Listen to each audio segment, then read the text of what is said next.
Et salut, c'est Major Mouvement, j'espère que vous allez bien. Aujourd'hui, dans cet épisode de EB Presque, j'ai pris l'extrait d'une conférence que j'ai fait avec un chirurgien lors de Rééduca. Vous allez apprendre notamment pourquoi il est nécessaire de comparer et de discuter entre kiné et chirurgien, comment est-ce que lui, il bilante les rachis, qu'est-ce qu'il fait qu'il opère ou qu'il n'opère pas un dos, comment est-ce que moi je fais un bilan et comment surtout on peut travailler main dans la main, gants dans la main, parce que les chirurgiens heureusement travaillent avec des gants, sinon ils auraient des problèmes de septicémie. Bref, comment est-ce qu'on fait pour bosser ensemble pour l'avenir de nos patients. Donc, comme d'habitude, vous commencez à connaître EB Presque, ce sont des vidéos un petit peu plus poussées. EB Presque, ça veut dire Evidence Based Practice, la pratique basée sur les sciences, mais presque parce que parfois on galère un peu à le mettre en place dans la réalité sur le terrain. Bref, donc vous commencez à connaître le format, c'est principalement du contenu un peu plus poussé qui s'adresse aux gens qui sont vraiment passionnés, aux professionnels de santé et du sport, et pour vous en tant que patient si vous aimez connaître le corps humain. Pour celle-ci, par contre, comme c'est une conférence, vous pouvez regarder, le support visuel sera tout aussi important que le support audio, bien sûr. Merci à tous pour votre attention et je remercie évidemment mon partenaire LPG qui nous a fait faire cette rencontre. Bon visionnage. Pour les étudiants en kiné, aujourd'hui, c'est vous qui êtes principalement majoritaire. Je pense que ça va être assez intéressant d'avoir la version de Thibaut et c'est pour ça qu'on collabore avec lui aujourd'hui parce qu'il a une vision assez moderne de la chirurgie du rachis. La première fois qu'on a discuté, j'ai même été assez choqué par ce que tu m'as raconté parce que vous savez qui fait les premiers levés en post-op du rachis? C'est moi. Je lève tous mes patients en post-op parce que j'estime que c'est très important pour le patient de savoir que son chirurgien voit qu'il va bien, qu'il voit son chirurgien et qu'on lui donne les premières indications. Vous pouvez tout faire. Globalement, une fois que vous êtes opéré du rachis, sauf certains cas particuliers, vous devez être mobilisé le plus vite possible et être rassuré sur ce qui va se passer, c'est-à-dire rien. Votre dos va pas se casser. Globalement, vous allez aller mieux qu'avant. C'était l'objectif de la chirurgie, donc c'est vraiment une réassurance très importante. Et le premier levé, c'est quand c'est fait par le chirurgien, je pense que c'est un gros impact pour le patient et pour le chirurgien. Là, aujourd'hui, toi, les opérations que tu fais fréquemment, c'est quoi? C'est de l'arthrodèse, du disque? Raconte-moi un peu tes journées. Globalement, les patients qu'on voit en consultation, on en voit beaucoup et on en opère peu. Il faut bien comprendre que la chirurgie du rachis, c'est une chirurgie fonctionnelle. C'est pas parce que vous avez un disque malade qu'on va vous opérer. Heureusement, parce que sinon on opérait quasiment tout le monde. C'est parce que vous avez des symptômes cliniques qui ne passant pas, et c'est là où c'est très important, avec de la bonne rééducation et une symptomatologie qui colle à votre imagerie, qu'on peut se dire à ce moment-là on va vous opérer. Donc ça représente, tous les chirurgiens vous le diront, à peu près 3 patients sur 10, pas plus, sauf dans certaines conditions particulières. Donc là, sur 10 patients qui viennent consulter un neurochirurgien, déjà toi t'en opères 3 sur 10? À peu près. Oui, je pense que c'est à peu près la somme. Sur les 7 sur 10 qui viennent te voir, est-ce qu'il y a vraiment un intérêt pour eux d'aller voir un neurochirurgien? Est-ce que l'indication déjà de consultation d'un spécialiste en neurochirurgien est bien faite? Ou est-ce qu'il y en a qui n'ont rien à faire dans ton cabinet? Alors, ils ont tous à faire dans le cabinet pour la simple raison que c'est pas parce qu'on ne va pas les opérer qu'on va pas les rassurer. On a aussi un rôle de réassurance, d'explication. Globalement, la colonne vertébrale, peu de gens y connaissent grand-chose parce qu'on en fait peu durant nos études de médecine et c'est peut forcément expliquer. Donc réassurer les patients sur c'est pas grave d'avoir une hernie, toutes les hernies ne s'opèrent pas, c'est pas grave que vous ayez un disque malade ou un peu d'arthrose. Globalement, tout le monde en a un petit peu et c'est pas pourtant qu'on se fait tous opérer. Donc il y a un gros point important, c'est la réassurance et l'adressage aux collègues qui sont, pour moi j'estime, le kiné, l'un des plus importants interlocuteurs qu'on doit avoir, c'est le kiné parce que c'est lui qui va faire toute la prise en charge qu'on ne va pas faire, c'est-à-dire la rééducation, la réassurance. Vous les voyez beaucoup plus que nous parce que globalement quand vous suivez un patient, vous le voyez au moins 10-15 fois pour du dos. Et vous allez discuter avec lui, vous allez plus aller en profondeur sur ces problèmes qui peuvent amener des lombalgies ou des symptômes cliniques, chose qu'on ne fera pas en consultation, mais qui est important de faire parce que ça peut souvent déverrouiller les situations. Donc la consultation chez le chirurgien, elle a 2 impacts. Un, réassurer et dire que tout va bien, ou dire, voilà, on va peut-être faire quelque chose, mais ça va surtout passer tout d'abord par une prise en charge médicale adaptée avant de parler de toute chirurgie. Sur la partie chirurgie, aujourd'hui, toi, qu'est-ce qui fait que tu vas prendre une décision opératoire sur un patient? L'imagerie, la clinique, comment est-ce que tu abordes ton patient? L'interrogatoire, c'est une chose qui est importante pour toi? C'est hyper important. Au même titre que pour vous, parce que vous ne pouvez pas prendre quelqu'un en charge si vous ne savez pas pourquoi est-ce qu'il vient vous voir. Ce qui est important de savoir, c'est quels sont ses symptômes, depuis combien de temps ça dure, qu'est-ce qui va amener à consulter un neurochirurgien, parce qu'ils sont passés par son médecin traitant, qui de temps en temps va l'adresser chez son kiné, et le kiné va dire là ça va pas, on n'y arrive pas, on s'en sort pas, donc il va venir chez nous. Mais c'est pas pour autant qu'on va aller l'opérer, parce que pour justifier d'une chirurgie, il faut quand même justifier d'une pathologie. On peut avoir mal au dos, on peut avoir un lumbago aigu, chronique, qui globalement n'aura aucune anomalie à l'IRM ou au scanner, donc vous ne ferez rien pour ce patient-là. C'est pas nous qui sommes capables de le traiter, c'est vous. Donc à ce moment-là, on vous renverra la balle, on vous dira moi j'ai rien de particulier, faut surtout pas y toucher. Là, tu vas galérer un petit peu, mais tu seras là même de lui proposer quelque chose d'intéressant. Si par contre il y a une vraie pathologie sous-jacente pour laquelle le patient souffre, la première chose à faire, et ça restera toujours ça, c'est le traitement médical. Souvent, les pathologies comme discopathie, hernie discale, sténose canalaire et canal lombaire étroit, ça peut se traiter médicalement, soit par des infiltrations, des étirements, du renforcement, de l'apprentissage, de la réassurance, parce que certains patients ont mal mais ne veulent pas se faire opérer. Il faut respecter ça aussi. Donc, si jamais ils arrivent à vivre avec ça et que ça s'améliore à l'aide de votre prise en charge, il ne faut surtout pas y toucher. Et par contre, quand c'est un échec de la part de tout le monde, des rééducateurs, des kinés, du médecin traitant et du traitement médical, et ben là, on peut se dire, ça peut être intéressant d'aller libérer, stabiliser, faire un geste adapté à sa pathologie sans pour autant faire trop. On reviendra en troisième partie justement sur cette connexion entre kiné et chirurgien. Aujourd'hui, un patient vient de voir avec une lombalgie, une imagerie qui est plutôt positive, à savoir, allez, on part sur un cas classique, une hernie discale L5, S1, avec une compression de la racine du nerf sciatique. Il vient de voir, il te décrit des douleurs sciatalgiques. Comment est-ce que tu fais ton examen clinique? On parlera après de nous, notre examen clinique en tant que kiné, savoir quand est-ce qu'on peut continuer la séance, quand est-ce qu'il faut immédiatement le réorienter, mais là pour l'instant c'est vraiment ton examen clinique à toi qui m'intéresse. C'est assez simple, on va éliminer tous les grands drapeaux rouges. Est-ce que vous bougez bien le pied? Est-ce que vous le sentez? Est-ce que vous n'avez pas de troubles sphinctériens? Donc vraiment tu recherches du syndrome de la queue de cheval par rapport défécation, urinement, ou éventuellement des troubles moteurs sur... Voilà. Est-ce que vous arrivez à monter sur la pointe de pied? Pardon, à remonter ou est-ce que vous êtes sur la pointe de pied? Donc là, tu testes les racines, L5. Voilà, c'est globalement le plus important, savoir s'il y a un déficit moteur et savoir si ce déficit moteur est en lien avec une douleur. Parce que certains patients vont vous dire, j'ai très mal, je n'arrive pas à remonter la cuisse, il n'est pas déficitaire, il est juste très douloureux. Donc déjà le traiter médicalement, voir ce qu'il en est et ensuite savoir s'il est déficitaire. Ça va, je l'ai montré rapidement. Vous voulez que je vous remonte ces tests rapides à faire en cabinet ou pas? Levez la main. Est-ce que vous voulez que je vous remonte ou pas? Yes. Donc si vous avez un doute avec un patient qui vient vous voir avec une rachialgie et que vous voulez savoir s'il a un déficit moteur, déjà vous lui posez la question est-ce qu'il a des troubles pour maintenir ses urines ou ses selles, et après vous lui demandez de faire un petit aller-retour en montant les orteils, savoir si quand il le fait, est-ce qu'il a un stépage, parce qu'au niveau gauche, il a une telle compression de sa racine nerveuse qu'il n'arrive plus à maintenir son effort, ou à l'inverse, il marche sur la pointe des pieds. Et là, vous testez les racines motrices. Et ça, les patients vous le disent bien. Mon pied ne bouge pas bien. Des mots qui sont simples et vous savez s'il se passe un problème. Globalement, c'est les principales choses qu'en consultation, on recherche pour éliminer une urgence chirurgicale qui nous dirait, là, ça sert à rien de tester le traitement médical. S'il est déficitaire, on y va. Et c'est pas pour autant qu'on va forcément y aller s'il est déficitaire,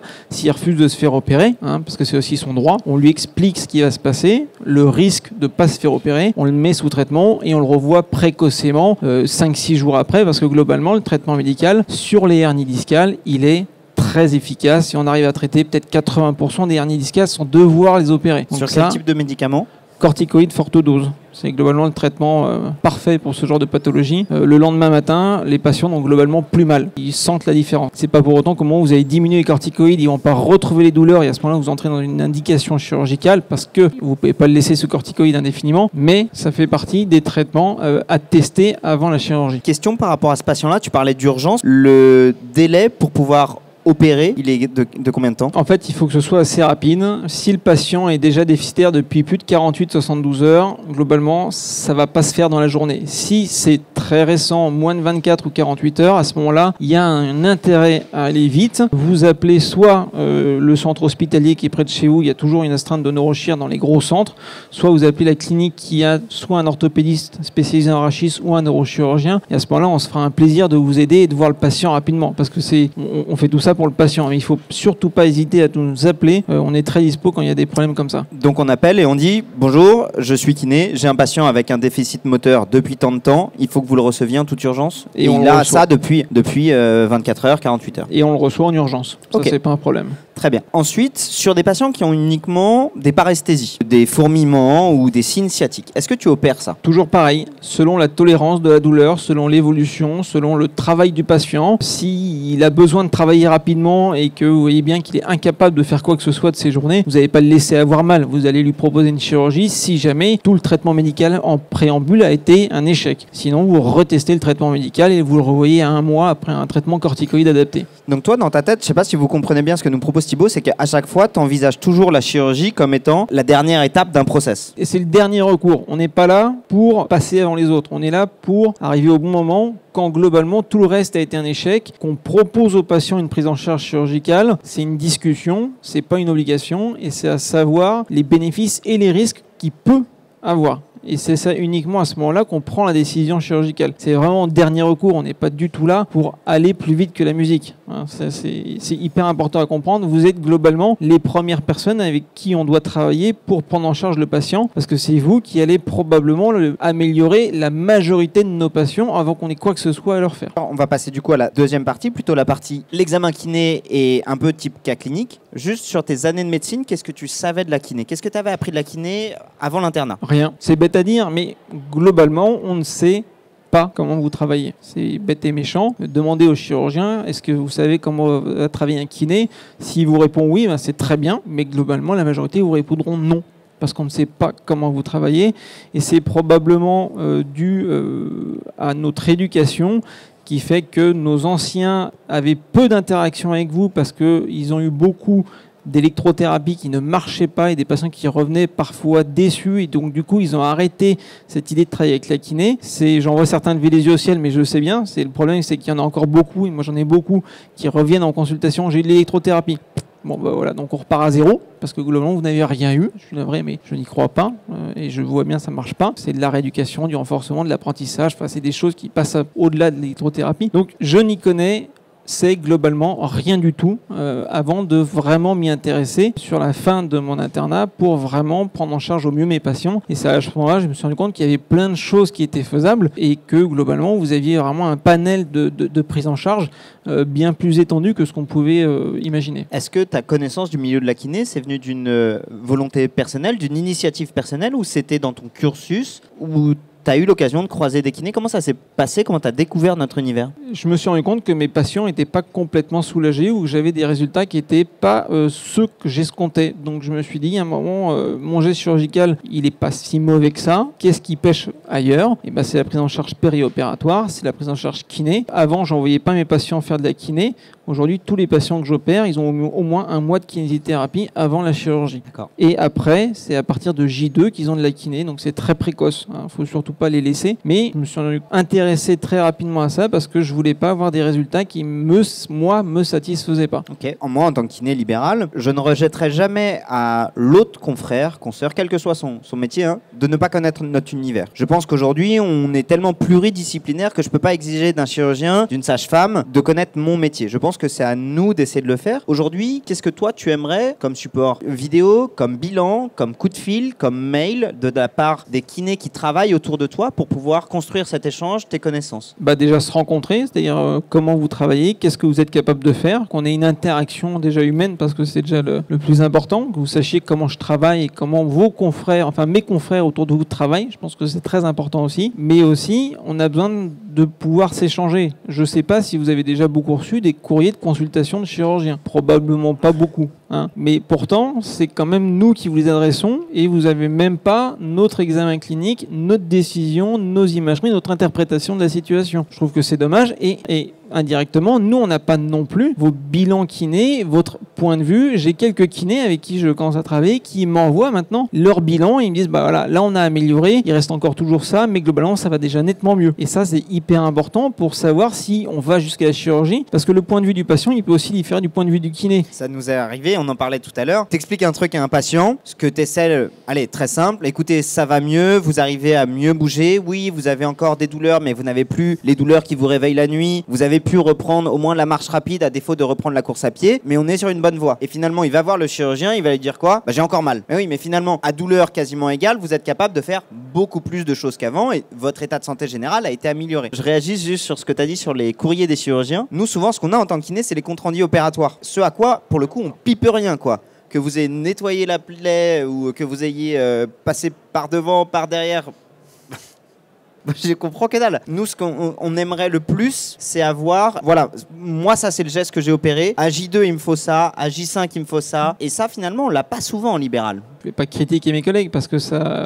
Et puis, c'est pas le but. Et puis, je sais pas comment ils fonctionnent. Il y a probablement beaucoup de chirurgiens libéraux qui fonctionnent de la même manière et qui ont envie d'obtenir le meilleur résultat. Mais ce qui est vrai, c'est que enfin, même moi, je n'envoie pas mes courriers de bloc opératoire au kiné parce que globalement, je pense que vous n'y payez rien. C'est peut-être une erreur. On va passer à la deuxième partie, Thibaut, où là, c'est plutôt toi qui vas me poser les questions. Aujourd'hui, je pose la question que tu vas me poser. Comment est-ce que tu penses que ça se déroule, nos bilans? Eh ben, je ne sais pas du tout, pour être tout à fait honnête. Non, mais on va pas mentir, je ne sais pas du tout comment vous faites un bilan kiné. Mais je pense que c'est... moi, j'en ai besoin pour savoir...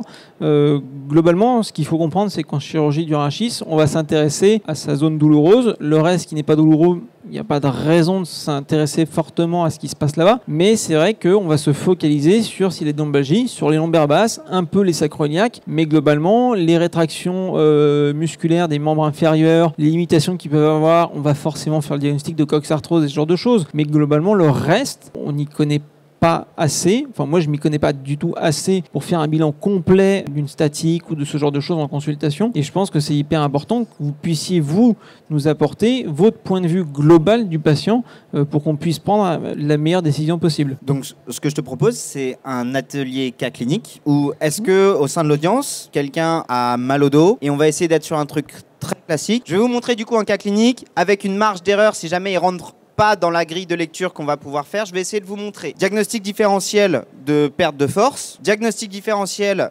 de hernie discale avec conflit radiculaire, diagnostic différentiel de ce qu'on appelle le syndrome du piriforme. Je sais qu'il est contestable, mais au moins qu'est-ce qu'on peut faire et comment est-ce que je vais essayer de l'améliorer et savoir si c'est une indication chirurgicale ou non. Je vous expliquerai ça, j'ai quand même pas mal l'habitude de vous dire ok, là c'est dans le cadre de la normale de ce que vous trouvez au cabinet, ou là Célian est vraiment en train de nous faire un cas atypique de lombalgie et il sort vraiment du cas clinique et ainsi de suite. Donc première chose, Célian, raconte-moi un peu. Alors bonjour, j'ai des douleurs dans le bas du dos des deux côtés, plus côté gauche niveau sacro-iliaque, et ça envoie des décharges dans toute la jambe gauche jusqu'au talon. Donc là on a déjà beaucoup d'informations. La première chose, c'est que dans ma tête, quand je dois construire un bilan, et pour moi, et pour le médecin, et pour le chirurgien, quelle est la première chose que je dois faire? Éliminer les drapeaux. Éliminer les drapeaux rouges. Mes drapeaux rouges, est-ce que vous les connaissez? C'est pas les miens, c'est ceux de tout le monde. Est-ce que vous les connaissez? Ouais, les filles? Alors, de manière plus globale, je suis d'accord, on va les mettre en TINTIV. Trauma, infectieux, neurologique, inflammatoire et vasculaire. J'ai de la chance, j'ai un chirurgien à côté de moi. Et tumoral. Et tumoral. Oui, il me manquait un T. T'es fort en chiffres et en lettres. Traumatique, c'est la première chose. Bah déjà, à l'interrogatoire, c'est assez pratique. Comment est-ce que je peux savoir s'il y a des antécédents traumatiques? Je lui demande. Est-ce que tu as eu une chute, un choc récemment? Non. Est-ce que tu as été opéré du dos récemment? Non plus. Donc, je peux d'ores et déjà enlever, avec un très haut niveau de probabilité, le risque de trauma. Pas encore opéré. Non mais Thibaut, je rigole. Il est super. C'est de l'humour de chirurgien, il faut s'y faire. Infectieux. Infectieux, comment est-ce que je peux savoir si jamais il a potentiellement un drapeau rouge infectieux? La fièvre principalement. Neurologique. Neurologique, tout à l'heure on en a parlé un petit peu. Est-ce qu'une irradiation type sciatalgie, c'est un drapeau rouge? C'est un signe neuro, mais c'est pas un drapeau rouge. Le signe neuro, drapeau rouge, ce serait quoi? Trouble vésico-sphinctérien et perte de force. Est-ce que tu as de temps en temps un peu de pipi qui sort? Non. Est-ce que parfois tu as du mal à retenir tes selles? Non. Est-ce que parfois tu as l'impression d'avoir le pied qui tombe ou d'avoir du mal à contrôler ton pied? Non, mais un peu moins de force à la course, par exemple. D'accord, un peu moins de force à la course. Ça, c'est hyper intéressant. Est-ce que c'est un déficit de force perçu par rapport à l'autre côté ou est-ce que c'est un déficit de force réelle? Comment est-ce que je ferais pour le savoir? Un testing. Ça, on l'a tous appris à l'école. Je l'allonge sur le dos, je regarde est-ce que c'est un déficit des releveurs, un déficit des fléchisseurs, un déficit des perronniers, un déficit du quadri, et ainsi de suite. Ça, vous le savez, vous l'avez appris à évaluer. Parfait. Cool. Donc, neuro, est-ce que du coup, ça, c'est quelque chose que tu as déjà... T'es étudiant kiné, Célian? Le testing, ça donnait quoi quand tu l'as testé à l'école? Nickel. Donc, c'est pas un déficit réel. Sensation. C'est vrai qu'il se passe quelque chose entre toi et moi en ressenti. Donc, neuro, non. Inflammatoire. Inflammatoire, ça vaut le coup que je m'y penche un tout petit peu plus. Pourquoi? Il y a une pathologie qui peut bien nous emmerder, qui est nécessaire d'enlever à la clinique et à l'interrogatoire, parce que malheureusement, et lui et moi, on est en plein dedans. C'est laquelle? Une pathologie inflammatoire du rachis. Je l'entends. Allez-y. Hein. la spondylarthrite ankylosante. Les signes cliniques de la spondylarthrite ankylosante, c'est quoi? Des douleurs sacro-iliaques bilatérales. Ok, c'est une pathologie inflammatoire. C'est quoi la différence entre une pathologie inflammatoire et mécanique au cours de l'interrogatoire et de la clinique? La douleur, qui n'est pas tout à fait la même, les deux vont faire mal, mais pas tout à fait sur les mêmes tableaux. Une douleur inflammatoire, classiquement, on est bien d'accord, va être plutôt une douleur au repos, donc la nuit, vers 2-3 heures du matin, avec une notion de verrouillage matinal et une douleur qui va plutôt avoir tendance à diminuer lors de l'activité physique. A l'inverse, une douleur mécanique va vous laisser tranquille la nuit, mais dès que vous allez être en mouvement ou dans des positions répétées, va vous faire mal. Donc ça, c'est juste des pistes. Mais si jamais vous avez demain un patient qui vient vous voir, j'ai des douleurs sacro-iliaques, qu'il est jeune, c'est entre 25 et 35-40 ans, souvent les mecs, et plutôt assez sportifs, en bonne santé, donc littéralement, lui et moi, hein, et que vous avez ces signes-là, qui vous dit j'ai mal la nuit, quand je me réveille la nuit, je suis obligé de me lever, d'aller marcher pendant une demi-heure, il n'y a que quand je me recouche, et que vraiment je me suis échauffé, que j'arrivais à me rendormir, je suis vraiment fatigué, bah lui, ça vaut le coup d'aller voir un médecin pour faire des examens. Comment est-ce qu'on met en évidence une spondylarthrite ankylosante? Le gène HLA-BL27, donc une analyse génétique, mais aussi il y a l'IRM, est-ce que c'est fiable ou pas? IRM et scanner, parce qu'il y a pas mal de choses qui apparaissent. C'est les rhumatologues qui pourront plus vous en parler, mais il y a beaucoup d'anomalies au niveau de la colonne, les anthésites et tout ce qui va avec, qui vont être des signes indirects de spondylarthrite ankylosante. Donc sur une spondylarthrite ankylosante, on peut avoir une vraie pathologie inflammatoire du dos, chez des sujets qui a priori vont bien, qui nécessitent des examens complémentaires. Il y a un petit twist qui est, je trouve, hyper intéressant intellectuellement, mais il était dans un coin de votre tête. Un des signes cliniques de la douleur sacro-iliaque, purement articulaire. Vous savez, quand vous avez vraiment cette pointe-là, qu'on appelle le signe de Fortin, à 96% des cas, quand on a des douleurs sacro-iliaques, les gens vont vous dire, c'est là que j'ai mal. Dans 65% des cas, ça irradie à gauche, et dans je crois 50% des cas, ça irradie un peu dans la jambe, qui est purement juste une douleur sacro-iliaque articulaire. Un des signes de la douleur sacro-iliaque articulaire, c'est les douleurs lorsqu'ils se retournent dans le lit. Parce que juste, ça va mettre en mouvement la sacro-iliaque. Et donc, ne vous faites pas piéger parce que parfois, vous pouvez demander à vos patients est-ce que vous avez mal la nuit? Et celui sur le tableau inflammatoire va vous dire oui. Et celui sur le tableau mécanique va vous dire oui. La différence, c'est que celui sur le tableau mécanique, en théorie, hein, il va vous dire ça me fait mal quand je me retourne, mais une fois que j'ai fini de me retourner, j'arrive à me rendormir tranquille. Tandis que celui qui est inflammatoire, il va vous dire ah non, non, non, moi, quand j'ai mal, ça me réveille, je suis obligé de bouger. Et après, je vais me rendormir, ce qui n'est pas tout à fait la même chose. Là où c'est vraiment important de le savoir, c'est que, notamment sur la première intention, si vous avez besoin de manipuler, parce que l'une des bonnes techniques, une lésion articulaire de la sacro-iliaque, c'est de mettre une mobilisation spécifique dedans, plus ou moins trust en fonction de votre affinité avec le trust, mais la spondylarthrite ankylosante est un drapeau rouge à la manipulation, et il ne faudrait pas faire ce genre de technique. Donc c'est pour ça que je vous ai dit, c'est hyper intéressant, parce que juste de cette différence-là, ça ouvre deux univers complètement différents. Bref, ah non, mais ça en fait des trucs dans la tête. Est-ce que tu as mal la nuit? Non. Tumoral, alors là, c'est le seul signe qui est beaucoup plus compliqué à voir à la clinique, qui est assez difficile à cerner. Quels sont les signes qui pourraient potentiellement envoyer là-dessus? La perte de poids. Poids et altération de l'état général, plus ou moins antécédents familiaux. Est-ce que c'est OK? Oui, oui. Donc si vous avez un patient qui vous décrit une fatigue chronique sans explication particulière, une perte de poids sans explication particulière, et encore une fois, c'est une perte de poids relative, je crois que c'est de l'ordre de 5 kg sur un an, c'est assez rapide, on l'envoie chez le médecin. Bref, on élimine les drapeaux rouges. Donc il nous reste chez notre patient cette douleur-là dans le bas du dos qui irradie. Maintenant, il y a une approche que je trouve assez intéressante, qui est très très proche de l'approche Mackenzie. On va lui demander qu'est-ce qui augmente et qu'est-ce qui diminue ses symptômes.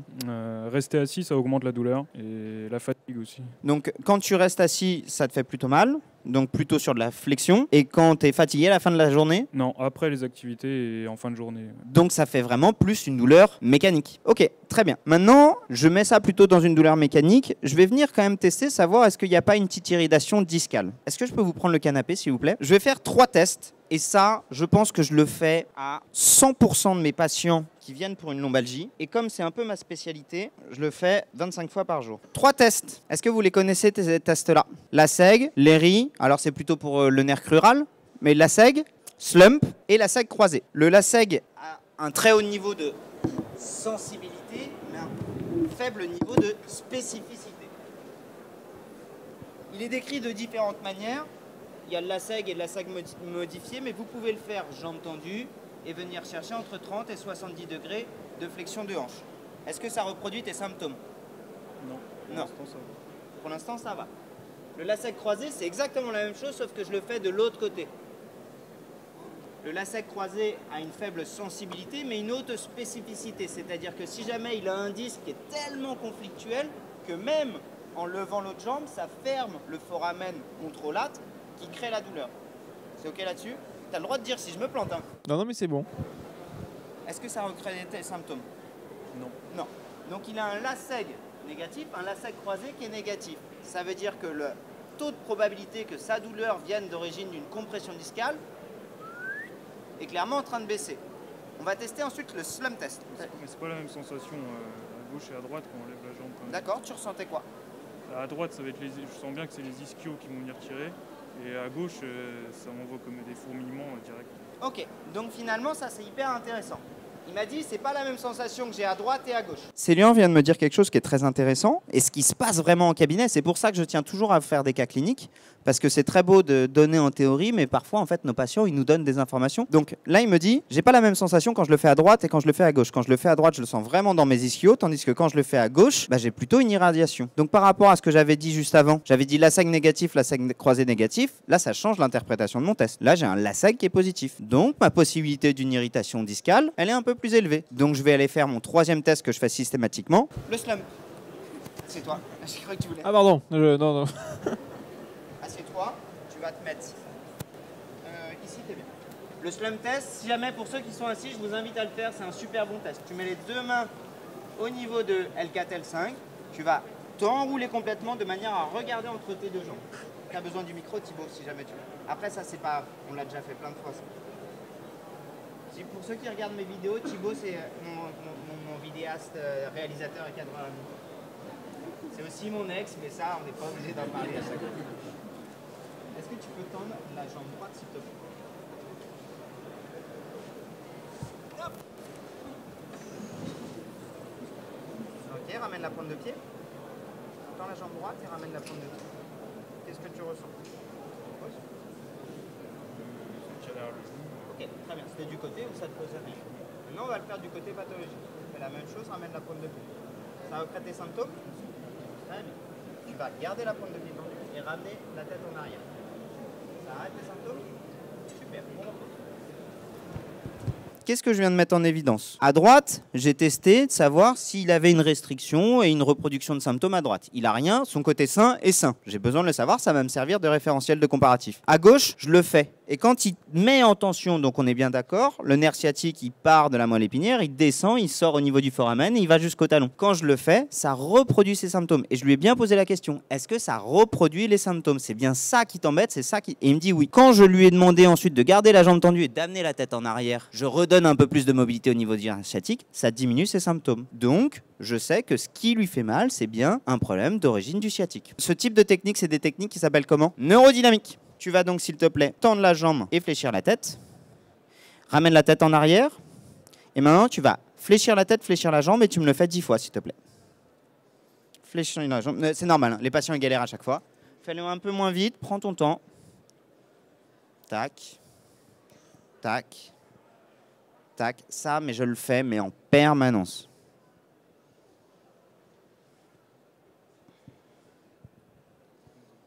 Ça fait 7. De toute façon, quand vos patients ils vous disent j'ai pas compté, c'est toujours qu'ils sont à 7. Je sais pas, j'ai remarqué. 9 et 10. Super. Qu'est-ce que je fais? Je reteste. Refais la jambe tendue, la tête. Ramène la pointe de pied comme tout à l'heure. Est-ce que c'est mieux, c'est moins bien ou c'est pareil? Un peu moins, mais toujours présent. D'accord, c'est un peu moins mais toujours présent. Ça veut dire quoi? Ça veut dire que j'ai bien trouvé un truc qui modifie mes symptômes. Donc je suis sur la bonne piste. C'est quelque chose que je vais continuer. S'il était au cabinet, j'aurais fait la même chose. J'aurais fait un petit peu plus de mise en tension ou un petit peu moins de mise en tension. Après, là, on n'est pas là pour faire un cours sur le neurodynamique, mais au moins, le neurodynamique me modifie mes symptômes. Quel est l'autre truc que j'aurais testé? J'aurais retesté son LASEG. Rallonge-toi le dos. Décidément, cette lampe. Par rapport à tout à l'heure, c'est mieux. Là, il n'a plus rien. OK. Donc, j'avais un test de LASEG qui était positif et qui ressort négatif. Mon bilan, merci beaucoup, Célian. Merci à toi. Donc,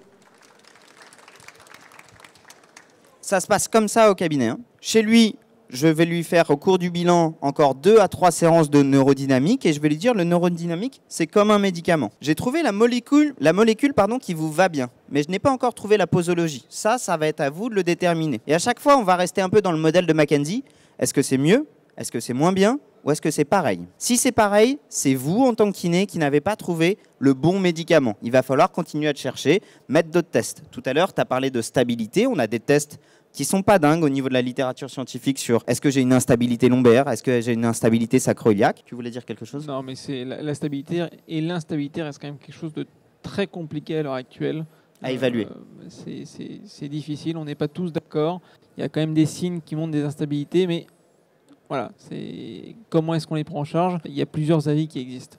Ça serait long à développer, mais on pourra en parler à une autre occasion. Donc, on met un peu de côté, si vous voulez bien, la stabilité qui est plus difficile à évaluer, mais qui, en fait, d'un point de vue clinique, c'est encore une fois quelque chose d'assez essai-erreur. C'est-à-dire que vous allez voir si en faisant de l'activité physique, l'un dans l'autre, vous allez brosser et traiter de la stabilité et voir s'il y a une amélioration des symptômes. Je ferme la parenthèse pour la stabilité. Je reviens en neurodynamique. J'ai dit à mon patient, j'ai trouvé le bon médicament. Maintenant, la posologie, c'est vous qui allez la trouver. À savoir, si jamais c'est mieux quand vous le faites, vous allez continuer. On ne change rien, on ne change pas une équipe qui gagne. Si jamais, soit ça ne change rien, eh bien on va mettre plus de tension et on va voir à nouveau c'est mieux ou c'est moins bien. Soit si c'est moins bien, on va mettre moins de tension. Maintenant, je donne ça à mon patient et la plupart du temps, je vais compléter mon bilan sur, encore une fois, une approche assez proche de McKenzie, à savoir quelle est la course directionnelle qui l'améliore. Plutôt la flexion, l'extension, l'inclinaison, le multidirectionnel, l'activité physique, les étirements. Et à chaque fois, je vais juste mettre en place un traitement. Est-ce que c'est mieux? Est-ce que c'est moins bien? Ou est-ce que c'est pareil? Et je continue. Aussi, aujourd'hui, clairement, lui n'a rien à faire chez quelqu'un d'autre que le kiné. Il répond bien à un traitement kiné. S'il répondait pas bien au traitement kiné,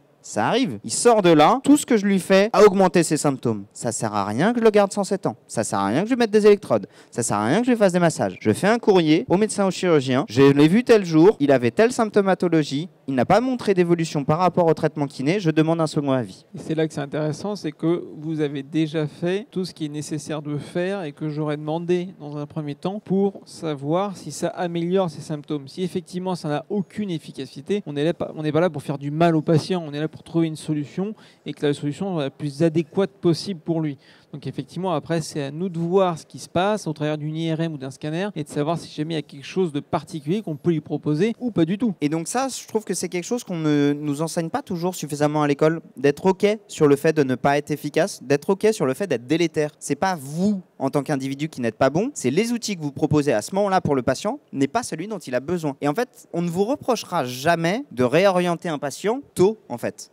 Ça ne veut pas dire que vous n'êtes pas compétent. Ça veut juste dire aujourd'hui, il a besoin de quelqu'un d'autre. Pour information, là, ça m'est arrivé lundi, 5 patients d'affilée, 5 réorientations. Et là, je peux te dire que moralement et en termes d'ego, tu prends un coup quand tu dis j'ai 5 patients. En fait, ils n'étaient pas indiqués pour moi. Mais en fait, maintenant, avec le recul, je sais juste que je leur ai fait gagner beaucoup de temps. Et à moi aussi d'ailleurs. Il faut accepter de ne pas être capable de proposer une bonne prise en charge parce que la prise en charge que vous faites habituellement, elle n'est pas adaptée aux patients. Vous avez vos armes, j'ai les miennes. Elles sont à utiliser ensemble, mais c'est pas on-off, c'est pas tout blanc, tout noir. Toutes les chirurgies ne sont pas bonnes et toutes les prises en charge kiné ne le doivent pas être non plus. Donc c'est pour ça que c'est hyper important qu'on ait une collaboration ensemble pour vraiment optimiser la prise en charge des patients. Aujourd'hui, donc finalement, pour avancer là-dessus, globalement, on sait qu'il y a un truc qui marche pour beaucoup de nos patients, c'est l'activité physique, qui peut se faire en pré-op, pas pendant l'opération. C'est plutôt pour vous l'activité physique pendant l'opération. Et en post-op, aujourd'hui, est-ce que toi, tu sais un peu ce que tu attends d'un kiné? Ça veut dire quoi? Est-ce qu'un 3x10 de petit gainage? Non. Alors c'est vrai qu'aujourd'hui, ce que j'apprécie, que j'aime bien, c'est quand les patients, quand on décide d'une chirurgie, quand on a vraiment tout essayé, c'est qu'ils aient quand même de la kiné en préopératoire pour se préparer. Parce que globalement, la chirurgie, c'est un geste qui va agresser le patient, qui va agresser ses tissus.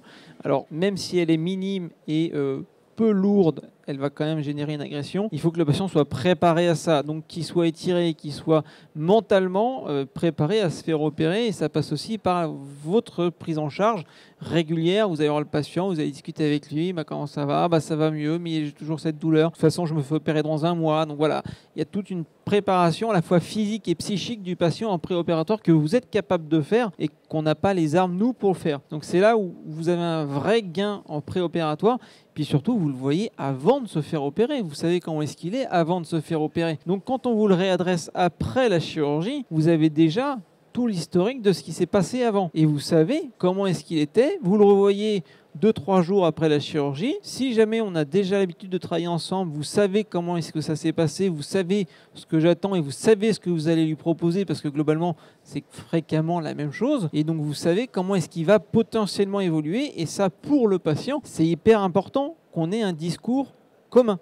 qu'on soit d'accord sur ce qui va se passer, comment ça va se passer, et surtout si ça ne se passe pas bien, vous serez probablement, avec l'infirmière qui va passer faire les soins de pansement, le premier à voir que ça va pas. Et donc c'est là où il y a un gros intérêt, c'est que vous êtes capable tout de suite de dire ah, attention Thibaut, là le patient il va pas bien, tu l'as opéré il y a 15 jours à peine, mais là ça va pas, faut que tu le revoies rapidement. Parce que nous on les revoit soit à 4 semaines ou à 6 semaines, donc s'il s'est passé quoi que ce soit entre et que personne n'a rien dit, on le revoit à 6 semaines en consultation, il va pas bien du tout, alors qu'on aurait peut-être pu faire quelque chose de plus précoce. Il y a un petit hématome qui s'est apparu, une petite inflammation, on aurait pu le mettre sous médicament et ça aurait pu permettre de solutionner le problème. Donc c'est là où vous avez plein d'intérêt après la chirurgie d'optimiser sa récupération parce que vous êtes là pour justement le remotiver, lui montrer que globalement ça va, qu'il va pouvoir récupérer une vie dans la grande majorité normale comparé à ce qu'il avait avant, que la chirurgie c'est pas le moment clé, c'est juste un moment dans sa prise en charge, mais c'est toute sa prise en charge périopératoire qui est presque plus importante parce que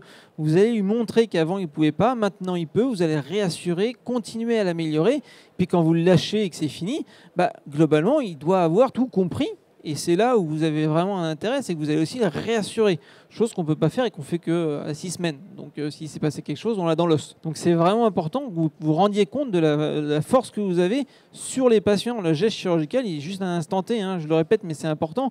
C'est vous sur la longueur et sur le temps qui allez vraiment apporter un bénéfice au patient. Si la chirurgie est bien indiquée, parce qu'on a tous travaillé pour poser de bonnes indications, votre prise en charge, elle va être super bien. Vous n'allez pas vous prendre la tête, ça va rouler pour le patient, pour vous et pour moi. Tout ça, on l'avait évoqué. Donc Thibaut, on avait déjà fait des vidéos ensemble avec notre partenaire LPG aujourd'hui qui est là. Toi, tu as bossé avec toute la team LPG justement pour imaginer des passeports santé, c'est ça? Voilà. Comment ça se passe? Tu l'as bossé main dans la main avec des kinés? Oui, on a bossé avec des kinés référents et dédiés au rachis dans les 2 passeports et des MPR pour proposer une prise en charge globale et une vision globale. C'est toujours global, mais il a un problème de dos, c'est pas que son dos, c'est un ensemble et ça va passer par tous les intervenants. Et c'est hyper important que vous ayez, entre guillemets, notion de pourquoi est-ce que je vous l'envoie, pourquoi est-ce que je considère que je veux l'opérer ou pourquoi est-ce qu'il ne faut pas l'opérer. Et globalement, c'est pas de mon ressort. Et avoir, entre guillemets, alors c'est que le début, mais avoir un passeport ou du moins un échange pour savoir qu'est-ce qui va se passer, quand ça va se passer et que vous puissiez adapter votre prise en charge, c'est hyper important aussi que vous nous fassiez un retour de votre ressenti sur le patient, de ce que vous avez pu faire, de ses limites, pour qu'on puisse nous savoir si en fait la chirurgie elle est vraiment indiquée, si l'évolution elle est satisfaisante et qu'on a fait un bon travail pour ce patient.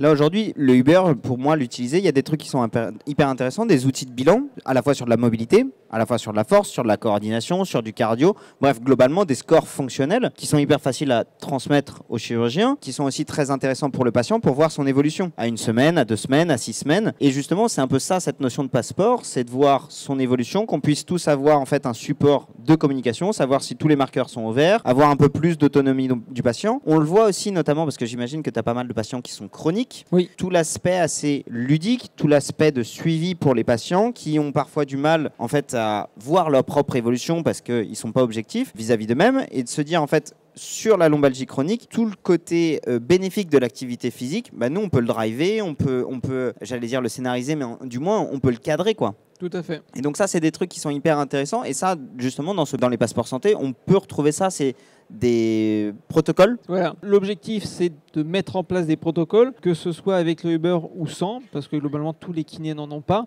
mais c'est important d'avoir des protocoles dédiés aux patients rachis qui soient reproductibles. On n'est pas là pour vous rajouter du boulot parce qu'on sait déjà tous qu'on est sans dessus-dessous tout le temps, qu'on est tous débordés. Mais que ce soit quelque chose qui puisse être échangé facilement, où on puisse tous avancer ensemble et qui soit reproductible, c'est là où c'est super important parce qu'on sait tous, il y a un effet placebo dans toute prise en charge et que si vous dites au patient, avant vous arriviez à faire 50 mètres, maintenant vous arrivez à faire 2 km, et même si lui dans sa tête il a encore mal, il va dire oui effectivement, maintenant j'arrive à aller de nouveau à ma pharmacie ou à mon bureau de tabac pour aller chercher mes clopes. Ils seront ravis les patients et c'est ça souvent qu'ils cherchent. Mais si vous arrivez à leur montrer que ça va mieux à travers des scores fonctionnels simples mais bien démonstratifs, il y a aussi un gros effet placebo du oui, c'est vrai, ça va mieux, je le vois. Est-ce que vous avez des questions, globalement, que ce soit directement à Thibaut pour de la chirurgie, pour moi pour du bilan? Bonjour, merci pour votre présentation. Je voulais savoir, je ne sais pas si vous l'avez abordé, mais que ce soit pour l'un ou pour l'autre, quelle est la partie que vous intégrez à votre prise en charge pour les facteurs psychosociaux chez les patients? C'est lombalgie, ouais. Hyper intéressant. C'est très compliqué. C'est très très compliqué parce que on l'a bien démontré, il y a des études qui le prouvent, les patients dépressifs ont plus mal au dos et les lombalgies apparaissent chez les patients dépressifs. Et il y a plein de facteurs, les gens qui perdent leur emploi, les gens qui ont des problèmes sociaux ou même des problèmes familiaux vont développer des lombalgies, des douleurs.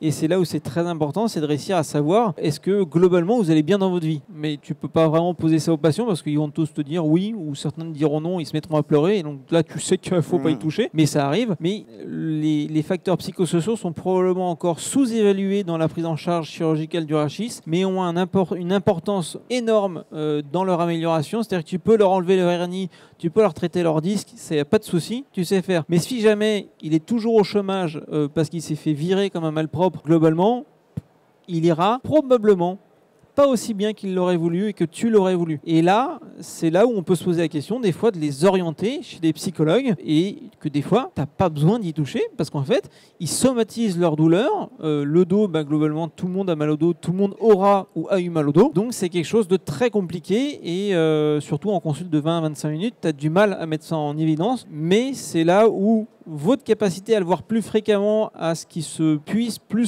se dénuder, découvrir avec vous et peut-être avec la possibilité de discuter plus longtemps avec lui et plus fréquemment, de mettre en évidence certaines situations pathologiques qui font dire voilà, mais en fait vous n'avez pas de problème de dos, vous avez juste un gros problème personnel qui fait que vous générez toutes ces douleurs. Donc c'est là où c'est hyper important mais hyper difficile aussi de mettre le doigt dessus. Je suis entièrement d'accord avec Thibaut. Est-ce que tu veux que je donne aussi la version kiné qui peut-être vous connaissez déjà? Est-ce que vous voulez que je redonne aussi ma version là-dessus ou pas? On n'a plus le temps au niveau du timing. Rapidement, nous on a des drapeaux, drapeau vert, drapeau bleu, drapeau orange, drapeau noir qui correspondent justement, je crois, si je dis pas de conneries, les drapeaux noirs qui sont des vraies maladies psychiatriques, de la dépression, de la paranoïa, ce genre de choses-là, où vraiment ils ont une pathologie psy. Les drapeaux, je les ai plus en mémoire, j'ai peur de dire une connerie. Drapeau orange ou drapeau bleu, c'est s'ils ont un bénéfice secondaire à être malade, donc notamment tous ceux qui sont en accident du travail et qui sont très bien dans cette situation pour des raisons financières, sociales et ainsi de suite, et qui ont en fait intérêt à ne pas aller mieux. Ça, c'est très difficile parce que tu peux commencer à sortir les rames avec eux. Je déteste